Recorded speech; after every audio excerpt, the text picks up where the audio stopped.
রব্বানা আতিনা ফিদ দুনিয়া হাসানা ওয়া ফিল আখিরাতি হাসানা ওয়া কিনা আযাবান নার। দুনিয়ার শান্তি, পরকালের শান্তি, জাহান্নামের আগুন থেকে মুক্তি। যেই মানুষটা জীবনে একবার আল্লাহর কাছে দোয়া করে কবুল করাইতে পারবে, আপনি সারা জীবন তাহাজ্জুদের নামাজ পড়েন, 5 ওয়াক্ত নামাজটা পড়েন, এই তাহাজ্জুদের নামাজ আপনি ছাড়েন না, কিন্তু দোয়া কোনোদিন কবুল হয় নাই, কোনোদিন কবুল হয় নাই। আল্লাহ যদি এই দোয়াটা কোনো একদিন আল্লাহ আপনার কবুল করে নাই, আপনার আর কিছু প্রয়োজন হয় না। এমন একটা দোয়া যেই দোয়ার মধ্যে শান্তি রয়েছে, মুক্তি রয়েছে, বলেন সুবহানাল্লাহ, দুনিয়া এবং আখিরাত। এই জন্য এই দোয়াটা আমরা সবাই করবো, সব সময় করবো, নামাজের পর পর। অনেক মুসলিম এরকম আছে, নামাজ পড়ে সালাম ফিরানোর পর বলবেন কেন, এত দূর কেন? একটু দোয়া করেন, যদি আল্লাহ আপনার দোয়াটা কবুল করে। আমরা তো কোনো বাদশার কাছে, কোনো মন্ত্রীর কাছে চাচ্ছি না, দোয়া চাচ্ছি আল্লাহর কাছে। আল্লাহর কাছে চাইতে কি আমাদের লজ্জা হয়? আল্লাহর কাছে কোনো অভাব আছে? অভাব নেই। সেই জন্য মুসলমান ভাইয়েরা আমার, আল্লাহ যেমন বড়, আল্লাহর আদেশটাও তেমন বড়। আল্লাহর আদেশ যেই মানুষ, যেই বান্দা পালন করবে, ওই বান্দাটাও আল্লাহর কাছে বড় হয়ে যাবে, বলেন সুবহানাল্লাহ। এই পৃথিবীর মধ্যে কোন মানুষ অহংকার করে বড়ত্ব দেখায় তার কোন সফলতাই পৌঁছতে পারবে না।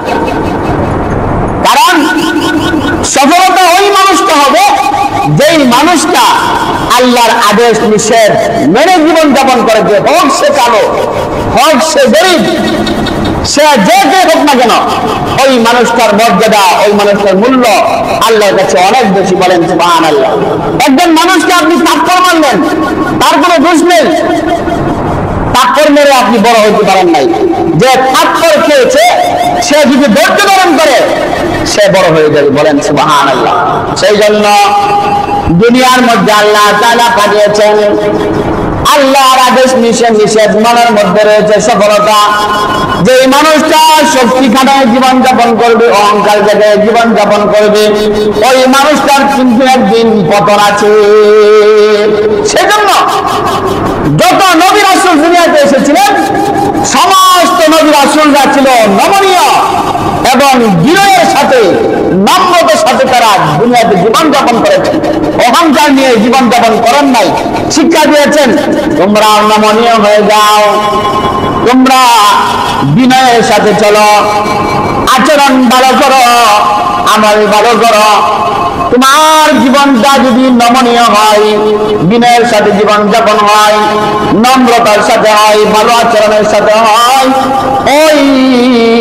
এই জীবনটা আল্লাহর কাছে পছন্দনীয় হয়ে যাবে। সেই জন্য মুসলমান ভাইরা আমার, কেউ কোনো মানুষকে অন্যায় ভাবে আঘাত করতে পারবে না, হোক সেটা জবান দিয়া, হোক সেটা কলমের মাধ্যমে লেখালেখি করে। দুনিয়ার মধ্যে মানুষকে আঘাত দেওয়ার রাস্তা বিভিন্ন রকম আছে। হাত দ্বারা কষ্ট দেওয়া হয়, জবান দ্বারা কষ্ট দেওয়া হয়, আবার বর্তমানে ইউটিউবের মধ্যে, ফেসবুকের মধ্যে লেখালেখির মাধ্যমে মানুষের বদনাম ছড়ানো হয়। এই যে বিষয়গুলি, এই বিষয়গুলি থেকে মানুষকে কষ্ট দেওয়ার স্রোত, জবান দিয়া গালি দেওয়া হয়, এটা একটা কষ্ট দেওয়ার পন্থা। হাত দিয়া মারা হয়, এটা একটা কষ্ট দেওয়ার পন্থা। আরেকটা হলো কলম দিয়া লেখালেখির মাধ্যমে, ফেসবুকের মাধ্যমে, এই যে লেখালেখির মাধ্যমে যে বিষয়টা হয়, এই লেখালেখির মাধ্যমে যেই বদনাম ছড়ানো হয়, যেই কষ্ট দেওয়া হয়, যে আঘাত করা হয়, এইটা বেশি কষ্টনীয়। তার কারণ মনে করেন আমি একটা কথা বললাম, এই কথাটা কেউ কিনবে না, কথাটা বেচা যাবে না।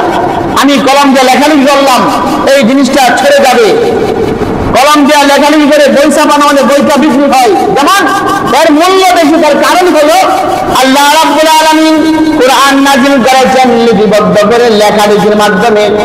আল্লাহ তাআলা কোরআন নাযিল করেছেন, লেখা হয়ে গেছে। যেই জিনিসটা লেখা হয়ে যায় ওই জিনিসটা আবদ্ধ হয়ে যায়। আবদ্ধ একটা জিনিস কোনো সময় নিঃশ্বাস হয় না, শেষ হয় না। এটা চটতে থাকে, চটতে থাকে, প্রচার প্রচার হতেই থাকে।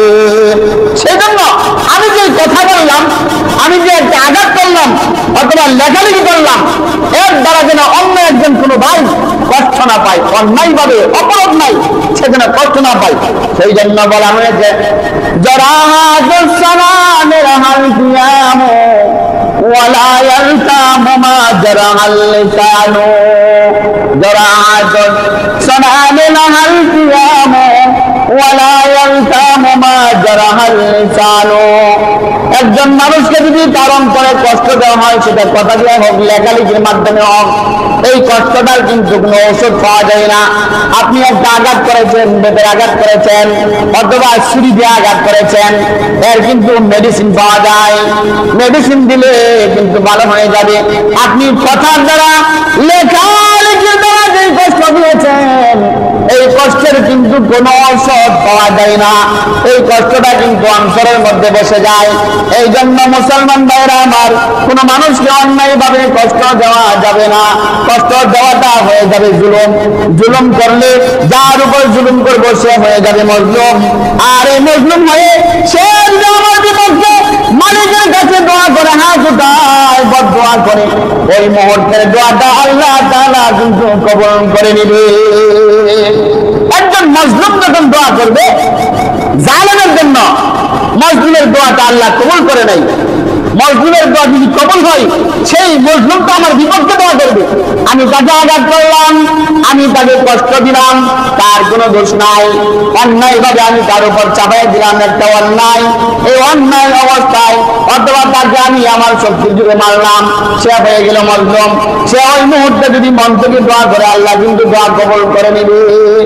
এর একটা কথা আমি গত সময় বলেছিলাম, একটা সুন্দর একটি ঘটনা আছে মজলুম সম্পর্কে। বলখের বাদশাহ ইব্রাহিম ইবনে আদহাম, নাম শুনেছেন অনেকে। ইব্রাহিম ইবনে আদহাম উনি বলখের বাদশাহ ছিল এবং বড় আল্লাহর একজন ইবাদতগুজার বান্দা ছিল। বলেন সুবহানাল্লাহ। বলখের জঙ্গলে ইবাদত করার জন্য জঙ্গলে চলে যাইতেন। মুরাকাবায় বসতেন, কাস্তের মধ্যে বসতেন, মুরাকাবার মধ্যে বসে আল্লাহর ইবাদত করতেন, আল্লাহর জিকির করতেন। জঙ্গলের মধ্যে একদিন যাইয়া ইবাদতে মগ্ন, মুরাকাবায় মগ্ন, আল্লাহর ইবাদতে মগ্ন, আল্লাহর ধ্যানে মগ্ন। ওই মুহূর্তে ওই রাজ্যের পুলিশ অফিসারের একটা গ্রুপ জঙ্গলের মধ্যে ঢুকে পড়েছে।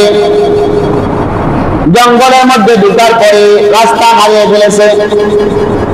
হঠাৎ করে দেখেন একজন মানুষ, স্বাভাবিকভাবে একজন মানুষ জঙ্গলের মধ্যে বসে বসে কি যেন মনে মনে দেখতেছে, দেখতে পাগল পাগল মনে হয়। পুলিশ অফিসার বলল, হে ভাই, তুমি এখানে কি করো? এই এলাকার মধ্যে মানুষ কোন দিকে আছে, কোন দিকে জনমানুষ কোন দিকে আছে, কোন দিকে বাড়ি ঘর আছে? বলখের বাদশাহ ইব্রাহিম ইবনে আদহাম মুরাকাবায় মগ্ন, আল্লাহর ধ্যানে মগ্ন, ইবাদতে মগ্ন, জিকির আজকারে মগ্ন। ওই জ্ঞান থেকে বলে ফেলেছে, তোমরা মানুষ খুঁজো, ওই দিকে যাও, ওই দিকে যাইয়া দেখো কিছু মানুষ আছে। ওই পুলিশ অফিসার যখন বললো কোন দিকে মানুষ আছে, উনি মুরাকাবা থেকে বললো ওই দিকে যান, ওই দিকে মানুষ আছে। ওই পুলিশ বাহিনীরা যাইতে লাগলো, যাইতে লাগলো। কিছুক্ষণ যাওয়ার পরে দেখলো কোনো মানুষ নাই। কতগুলি কবরস্থান আছে, কতগুলি কবরস্থান, কোনো বাড়িঘর নাই, মানুষ নাই। কতগুলি কবরস্থান পুলিশের অফিসার সহ তারা যখন পাইল, রাগান্বিত হলো। কতগুলি কবরস্থান থেকে ফিরে আবার চলে আসলো। ইব্রাহিম ইবনে আদহাম আল্লাহর ওলি ধ্যানে মগ্ন। পুলিশ অফিসার যখন ফিরে আসলো, আয়েশা কোনো কথা নাই, কোনো বার্তা নাই। ওই আল্লাহর ওলি ইব্রাহিম ইবনে আদহাম বলকের বাদশা পুলিশ বাহিনী চিনতে পারে নাই। আয়েশা তার উপরে বেতের আঘাত করতে লাগলো, বেতের আঘাত করতে লাগলো, কোনো কথাবার্তা ছাড়াই। কাকে মারতেছে? সে হলো বলকের বাদশা। বাদশা রাজ্যের পুলিশ অফিসার বাদশাকে মারতেছে। মানুষ যখন কারো মার খায় তখন মার ফিরানোর চেষ্টা করে। পুলিশকে যদি আমাকে মারে আমি মার ফিরাবো, কি বলেন ঠিক না? ইব্রাহিম ইবনে আদহাম যে পুলিশ মারতেছেন, আর ইব্রাহিম ইবনে আদহাম বসা থেকে দাঁড়িয়ে হাত উঠাইলো আল্লাহর দিকে। পুলিশ মারতেছে, তাকে গায়ে আঘাত করতেছে, সে আল্লাহর দিকে তাকে হাত উঠাই দিছে। ও আল্লাহ, যে আমাকে মারতেছে আল্লাহ তুমি তাকে মাফ করে দাও। আল্লাহ, যে আমাকে মারতেছে তার মা বাবাকে মাফ করে দাও। ও আল্লাহ, যে আমাকে মারতেছে তার মর্যাদা বুলন্দ করে দাও। আল্লাহ, তুমি আমাকে মাফ করে দাও, আমি জীবনে অনেক গুনাহ করে ফেলেছি। এই কথা যখন বলতেছেন, পুলিশ অফিসার অবাক হয়ে পিটাপিটি বন্ধ করে অবাক হয়ে গেল। আমি তাকে মারি, সে আমার জন্য দোয়া করে। এটা আবার কেমন মানুষ বলতেছে? ভাই, কি তোমার নাম, কি তোমার পরিচয়? আমি তোমাকে মারি, তুমি আমার জন্য দোয়া করো, তোমার পরিচয় দাও, কি তোমার নাম? সে বলতেছে, আমার পরিচয় হলো, আমার নাম ইব্রাহিম ইবনে আদহাম, আমার নাম ইব্রাহিম, আমার বাবার নাম আদহাম, আমি হলাম বলকের বাদশা। এই কথা বলার পর পুলিশ বাহিনীর তো পায়খানা পাতলা হয়ে গেছে, কম কম কাঁদতে লাগলো, বেদ চালিয়ে দিয়ে পায়ের মধ্যে বলল, ও বাদশা, যাবো না, আমাকে মাফ করে দেন, আমি চিনতে পারিনি, বুঝতে পারিনি, আমি চিনতে পারিনি, আমি বুঝতে পারিনি, আমাকে মাফ করে দেন, আমি আপনাকে না চিনে মেরেছি। ইব্রাহিম ইবনে আদহাম বলতেছে, ঠিক আছে ঠিক আছে। ইব্রাহিম ইবনে আদহাম বলতেছে, তুমি আমাকে মেরেছো বলে আমি তোমার জন্য দোয়া করেছি, আমি তোমার উপর সন্তুষ্ট নয়। পুলিশ অফিসার বলতেছেন, ও বাদশা, আপনাকে আমি বেতের আঘাত করি, আপনি আমার জন্য দোয়া কেন করলেন? আর আপনি আমাকে এই ভুল তথ্য কেন দিলেন? ইব্রাহিম ইবনে আদহাম বললেন, না না, আমি ভুল তথ্য দেই নাই। এই যে কতগুলি কবরস্থান থেকে আসছেন, এখানে কতগুলি আল্লাহর ওলি আছে যারা আসল মানুষ। আপনি মানুষ জিজ্ঞাসা করছেন কোন দিকে মানুষ আছে, আমি এই দিক জায়গায়ছি, অর্থাৎ যেখানে কবরস্থানগুলি দেখেছেন, কবরের মধ্যে আসল আসল সত্যবাদী কিছু মানুষ শুয়ে আছে, সেই জন্য আপনাদেরকে আমি ওই দিক দেখাইছি। আর আমি দোয়া করতেছি আপনার জন্য, এই জন্য আমি তো জীবনে আমি কোনদিন মজলুম হতে পারি নাই।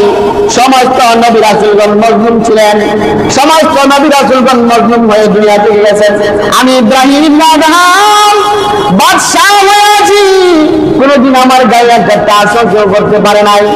আমার মনে বড় আশা, আমি আল্লাহর নিকটবর্তী কেমনে হব, মজলুম কিভাবে হব, কোনদিন মজলুম হতে পারি নাই। তুমি যে অন্যায় ভাবে আমাকে মেরেছ, আমি তো মজলুম হয়েছি, আমি আল্লাহর কাছে খুশি, শুকরিয়া তার আমি তোমার জন্য প্রথমে দোয়া করেছি। তুমি যে আমাকে মজলুম বানিয়েছ, তোমার মাধ্যমে আমি মজলুম হতে পারেছি। মজলুম হওয়া মানে আল্লাহর নিকটবর্তী হওয়া। আল্লাহর কাছে যেই দোয়া করা হয়, নবীজি বলেছেন মজলুমের দোয়া আল্লাহর কাছে সরাসরি কবুল হয়। সেই জন্য আমি মজলুম হয়েছি তোমার উসিলায়, তোমার জন্য আমি শুকরিয়া তার প্রথমে দোয়া করেছি, আল্লাহ তোমাকে মাফ করে দেও। 2 নম্বর দোয়া করেছি তোমার মা বাবাকে আল্লাহ যেন মাফ করে দেয়। 3 নম্বরে দোয়া করেছি আল্লাহ যেন তোমার মর্যাদা বাড়িয়ে দেয়। 4র্থ নম্বরে দোয়া করেছি আল্লাহ তুমি আমাকে, আমি ইব্রাহিম ইবনে আদহামকে মাফ করে দাও, জীবনে অনেক গুনাহ করে ফেলেছি। এই যে মজলুম অবস্থায় দোয়াটা করুন, নবীর হাদিস অনুসারে আমার দোয়াটা আল্লাহ কবুল করেছে। তোমার ওসিলায় আমি আল্লাহর নিকটবর্তী হতে পেরেছি, দোয়া করতে পেরেছি, সেই জন্য আমি তোমার উপর সন্তুষ্ট। বলেন সুবহানাল্লাহ। আর আমরা বর্তমান যুগের মানুষ, আমাদেরকে কেউ যদি জুলুম করে, আমরা তার উপর আরো বড় জুলুম করার চেষ্টা করি, কি বলেন ঠিক কিনা? বরং সব জুলুম জুলুম করা নিষেধ। জুলুম করলে আমি জালেম হয়ে যাব, যার উপর জুলুম করব সে মজলুম হয়ে যাবে। বাংলাদেশ নয়, সারা পৃথিবীর মধ্যে যারা নাকি হক্কানি আলেম, নবীদের ওয়ারিস যারা, নাইবে নবী যারা, তারা কোনোদিন কোনো মানুষকে কষ্ট দেয় না, তারা কোনোদিন কোনো মানুষকে কষ্ট দেয় না। যারা বুঝে মানুষকে কষ্ট দেওয়া যায় না, কোনো মানুষকে কষ্ট দেওয়া যাবে না, কোনো প্রাণীকেও কষ্ট দেওয়া যাবে না। কারণ আমি যদি অন্যায় ভাবে কাউকে কষ্ট দেই তাহলে আমি হয়ে যাব আল্লাহর কাছে অপছন্দের একজন বান্দা, জালেম হিসাবে আমি পরিচয় হয়ে যাব। সেই জন্য আল্লাহ তাআলা কুরআনে কারীমের মধ্যে বলেছেন, ওয়াইবাদুর রাহমানিল্লাযীনা ইয়ামশুনা আলাল আরদি হাওনা ওয়া ইযা খাতাবাহুমুল জাহিলুনা ক্বালু সালামা। আল্লাহ বলেছেন, ও দুনিয়ার মানুষ, তোমরা যদি আমি আল্লাহর গোলাম হতে চাও তাহলে আমি আল্লাহর গোলাম হওয়ার জন্য কিছু সিফাত আছে, কিছু সিফাত তোমার মধ্যে পাওয়া যেতে হবে। আমি আল্লাহর গোলাম হওয়ার জন্য তোমার মধ্যে কিছু কোয়ালিটি পাওয়া যেতে হবে। কি কোয়ালিটি? পাইতে হবে? এক নাম্বার, তোমার জীবনটা, তোমার জীবনের জিন্দেগিটা হতে হবে, তোমার জিন্দেগিটা হতে হবে একবারে বিনয়ের সাথে, নমনীয়র সাথে। তোমার জীবনটা হতে হবে সরল সহজ ভাবে। তোমার মধ্যে কোনো অহংকার রাখা যাবে না, তোমার মধ্যে কোনো বরং করতে পারবে না। ইবাদত করতে হবে আল্লাহ, আমি আল্লাহর জন্য, আমি আল্লাহর জন্য। তুমি মানুষকে ভালোবাসবে, আস্তে আস্তে কদম কদম, ছোট ছোট কদমে কদমে হাঁটতে হবে। অহংকার নিয়ে হাঁটা চলা দুনিয়াতে করা যাবে না। কারণ আমি আল্লাহর আসমান, আমি আল্লাহর জমিন, আমি আল্লাহর সামনে তোমার কোনো অহংকার চলবে না। দুনিয়াতে চলবা তুমি নমনীয়তার সাথে। একজন মানুষ যদি তোমার সাথে পেট লাগে, ধাক্কা লাগে, তুমি রাগ করতে পারবা না, তুমি এই সেই করে ফেলবা, এগুলো বলতে পারবা না। এক নম্বর, তোমার মধ্যে কোয়ালিটি আসতে হবে বিনয়ের সাথে, নম্রতার সাথে। যদি তুমি তোমার জীবনটাকে নমনীয়তার সাথে, বিনয়ের সাথে, অহংকার ছাড়া জীবন যাপন করতে পারো, আল্লাহর জন্য তুমি যদি মানুষকে ভালোবাসতে পারো, তোমার নামটা আল্লাহ আরশের মধ্যে আল্লাহর প্রিয় গোলামদের সাথে, আল্লাহর প্রিয় পছন্দের গোলামদের দপ্তরে নামটা লিখে দিবে। বলেন সুবহানাল্লাহ। এখন মনে করেন আমি যদি আমার মধ্যে অহংকার নিয়ে চলি, সালাম আমি দিয়ে দিব, আমাকে সালাম দিবে, বলেন? এরকম না, আমি সালাম দিব, সালাম বেশি বেশি আদান প্রদান করব, ছোট হোক বড় হোক, বেশি বেশি সালাম আদান প্রদান করলে মনের অহংকার দূর হয়। একে অপরের সাথে যাকে সালাম দিলেন, আদান প্রদান করলেন, তার সাথে আপনার মহব্বত হবে। সালাম আদান প্রদান বেশি করা, এটা হলো জান্নাতি মানুষের আমল। বলেন সুবহানাল্লাহ। ক্ষুধার্ত মানুষকে খানা খাওয়ানো জান্নাতি মানুষের আমল, জান্নাতি মানুষের আমল।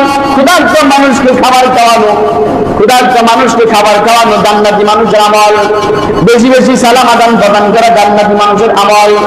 মানুষ যখন ঘুমিয়ে পড়ে, শেষ রজনীতে উঠে আপনি 2 রাকাত 4 রাকাত নফল নামাজ পড়ে কান্নাকাটি করে গুনাহ মাফ চাইবেন আল্লাহর কাছে, আল্লাহর জিকির আজকার করবেন, তাহাজ্জুদ নামাজ পড়ে আল্লাহর কাছে দোয়া করবেন। এই তাহাজ্জুদ নামাজ পড়ে মানুষ যখন ঘুমিয়ে থাকে, ওই সময় আল্লাহকে ডাকাডাকি করা জান্নাতি মানুষের আমল।